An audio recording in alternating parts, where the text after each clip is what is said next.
আমরা প্রত্যেক দিন খেয়ে রাস্তা পারাবার জীবনের অনেক ঝুঁকি নিয়ে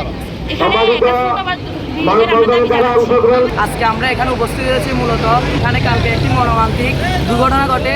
সেখানে রায়দিয়া দাখিলা মাদ্রাসার একজন শিক্ষার্থী কয়েকজন নিহত এবং অনেকে আহত হয়। এটা খুবই দুঃখের বিষয় যে আমাদের এখানে এত বড় একটা বাজার, এত বড় একটা মাদ্রাসা আছে, সেখানে একটা ফ্লাইওভার ব্রিজ নাই, এখানে আবার মসজিদও আছে। এটা আমরা আমাদের একদম শেষ কথা, আমাদের একটাই দাবি, ফুটওভার ব্রিজ আমরা এখন এখানে বর্তমানে 24 ঘন্টার মধ্যে যাতে কাজটা যাতে শুরু হয়, আমরা এটাই দাবি নিয়ে এখানে আসছি। এখানে হাজার হাজার মানুষ এই রাস্তা দিয়ে এইবার ওভার হয়।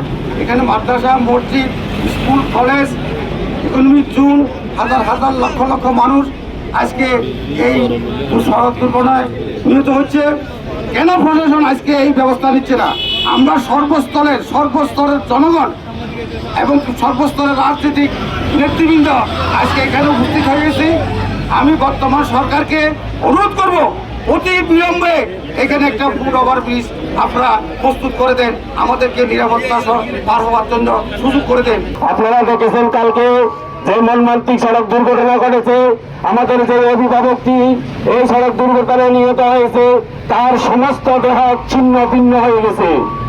আজ থেকে অনেকবার পর্যন্ত এখানে ফুট ওভার ব্রিজের জন্য আন্দোলন হয়েছে, কিন্তু প্রশাসনের টনক নড়েনি। প্রতিনিয়ত সড়ক দুর্ঘটনা এখানে মানুষ মারা যাচ্ছে, আহত হচ্ছে।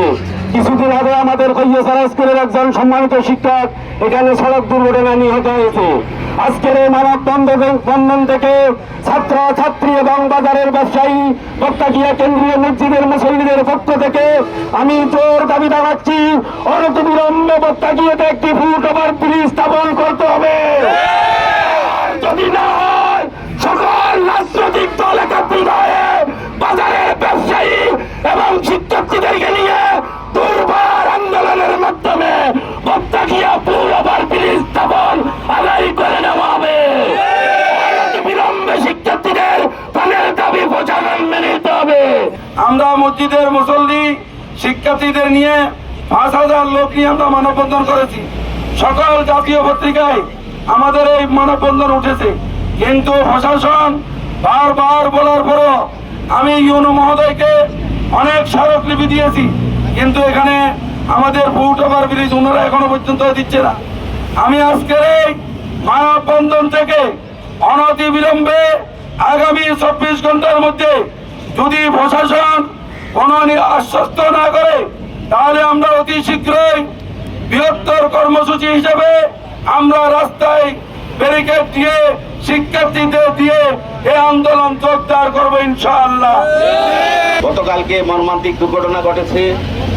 সেই দুর্ঘটনায় আমাদের বর্তাকিয়া জাহিদিয়া দাখিল মাদ্রাসার 10ম শ্রেণীর এক ছাত্রী এবং 5ম শ্রেণীর এক ছাত্রের গার্ডিয়ান মারা গেছে।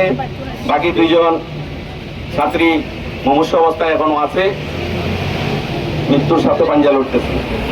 ইতিপূর্বে আমাদের বাজারের বিশিষ্ট ব্যবসায়ী ডাক্তার হাফিজুর রহমান সাহেব, উনিও এই সড়ক অতিক্রম মসজিদে যাওয়ার সময় নিহত হয়েছেন।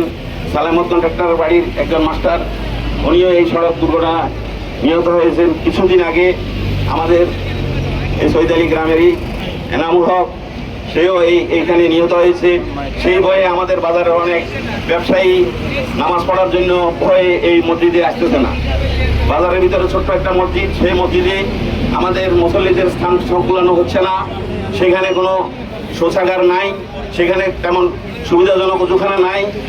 অতি কষ্টে আমরা সেখানে নামাজ আদায় করতেছি।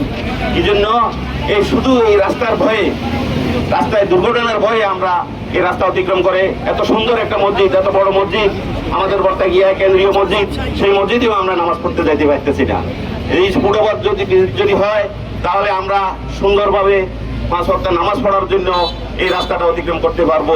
সেই জন্যই আমি বারবার আমাদের এখানে উপস্থিত সংবাদ মিডিয়া বিভিন্ন সংবাদকর্মী সকলকে অনুরোধ করবো, আপনারা লেখালেখির মাধ্যমে আমাদের এই প্রাণের এই দাবিটা যাতে বাস্তবায়িত হয় সে ব্যাপারে আপনারা পদক্ষেপ নেবেন। আর আমি আরো একটা কথা বলতে চাই, মাদ্রাসা কর্তৃপক্ষের দৃষ্টি আকর্ষণ করে, সেটা হলো এই রাস্তার পাশে আমরা যেখানে দাঁড়িয়েছি